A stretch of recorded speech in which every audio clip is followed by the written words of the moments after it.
Outside the Zimbabwean embassy in London, celebrations have begun among some opposition supporters as the Mugabe era appears to be nearing its end.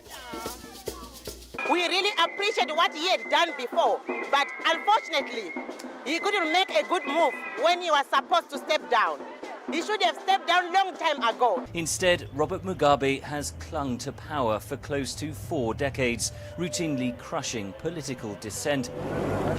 Following election violence in 2002, Britain and the European Union imposed a travel ban on the president.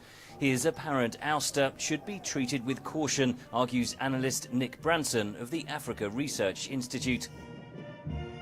There's a need for cool heads and some back-channeling and some, quite quiet discussions behind the scenes, rather than megaphone diplomacy, which is what Britain has historically fallen into. Britain's Foreign Secretary offered this reaction to the military takeover. Nobody wants simply to see the transition from one unelected tyrant to the next. No one wants to see that. We want to see proper, free and fair elections next year, and that's what we will be working towards.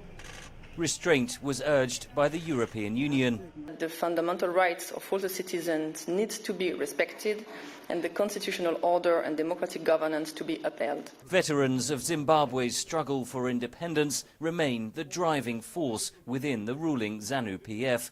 Among them, former Vice President Emmerson Mnangagwa, viewed as heir apparent until his firing last week by President Mugabe. This apparently triggered the military takeover. They're merely trying to manage the transition, having clearly been quite alarmed by his sidelining of Emmerson Mnangagwa and working on the assumption that he was going to try and install Grace Mugabe, who has no Liberation War credentials. Those credentials led Mugabe to power. Now, fellow veterans have decided his time is up. Henry Ridgewell for VOA News, London.